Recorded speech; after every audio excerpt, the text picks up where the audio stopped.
Most students coordinate plans with friends in person or via text message or phone call.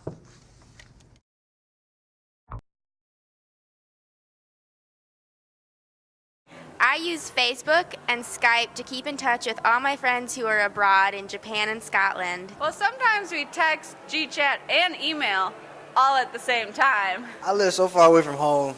I use Skype like every day to talk to my parents and my brothers, my friends back at home in Florida. To stay in touch with my friends, I generally use the Google Chat. To stay in touch with my professors, I use email. And to stay in touch with my family members, I text or call them. I text and call, but professors, I use email. Email's kind of like the way to keep in contact on campus. When I got to college, I started to use email as my primary kind of mode of communication with professors and stuff like that. But I still use my cell phone and stuff to call my family consistently. Family is the only group I actually call. Otherwise, I stay in touch with friends on Facebook, stay in touch with friends over email, Skype for girlfriend. Ian and I just had dinner together because I texted him and asked if he wanted to go with me. And he said, yeah! And it was fun. Talked to me about how way back when they had to write an entire letter just to say hi to somebody, and now it's instant. You can do it at the touch of your fingers. To keep in touch, especially with my girlfriend, I Skype a lot and talk to my parents. My mom's always texting me. It's kind of bad that she's really into technology. So, yeah, I stay in touch with my friends, phone, Skype, email, things like that. The percentage of students owning a laptop has dramatically risen in the past decade, from 20% in 2001 to 97% in 2010. We believe that the vast change in student laptop ownership will reflect an increasing, greater emphasis on technology use in both the classroom and extracurricular life.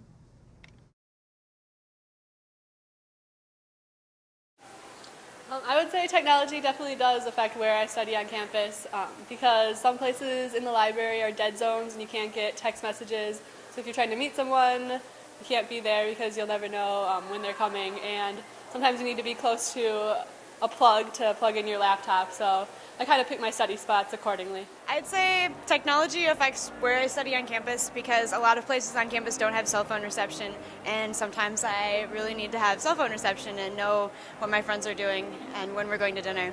And also sometimes public computer labs and printers affect where I want to study. There are programs on the computers in the computer labs that I need that are a necessity for me to get my work done. So I tend to use those labs. Oh yeah, for sure. I tend to study in computer labs all around campus, either in the library or Thompson has a nice new computer lab that I really like to study in. So yeah, technology definitely, does kind of determine where I study. I always try to get into rooms that have a computer, have a screen that we can project it on, because it's nice. One of the places I go in the library, you can have the projection on one side, showing what our math and physics homework is, and on the right side, have actual, we're working on the whiteboard. So that's a big deal. The mobility of like laptops and whatnot is really nice because you can go wherever you want to and just find a quiet corner, do what you need to do, and move on. Although, there are a lot of computers all over campus, so it makes it really easy if you're in a pinch to get that email and see where exactly the meeting was at, what the assignment was and whatnot. So it's a lot of open access, which is really nice.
Over 30% of students surveyed own smartphones. Although these numbers may seem low now, we expect that these numbers will only continue to rise for the foreseeable future.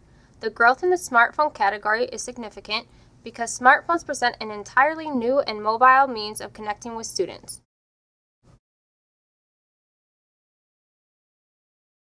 If I lost my smartphone, I would die. Losing it is extremely difficult for me. It affects my social life and it affects my school life. And I might be too dependent in that sense, but in some senses it also kind of accelerates my ability to be a good student. So again, to answer the question, I'd probably cry. If I lost my cell phone, I think I would go crazy. I wouldn't be able to function. I use my cell phone for my emails, social networks, everything, calendars, alarm, tell me where I need to be, when I need to be there. So if I lost my phone, I wouldn't function. I would probably be lost. It'd be like away from mankind. Wouldn't know what to do. If I did lose my phone, it really wouldn't be that big of a deal because I have all my contacts stored in a separate container, so I know exactly how to reach everybody and whatnot. My phone isn't that big of a crutch in my head. Well, I did lose it, and I left it in a cab downtown Chicago.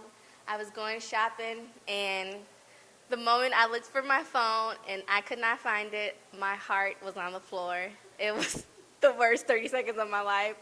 I went crazy. Just think of my baby in a cab by itself. I had no Facebook, no Twitter, no emails, no texting, no calls. Probably die.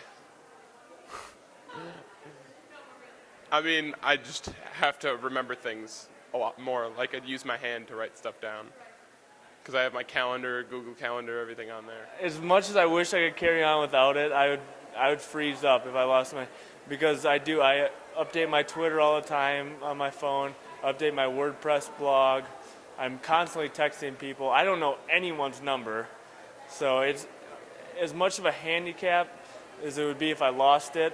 The improvements and how efficient it can make me when I have it is worth any risk for that. The social networking website Facebook was far and away the most frequently used social media by students. Other forms of social media like Twitter and LinkedIn are rarely used by the average student.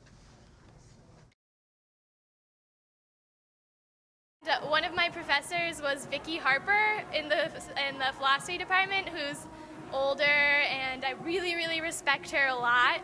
And one of my friends' name her last name is Hardin, and both she and Vicki Harper were on GChat at the same time.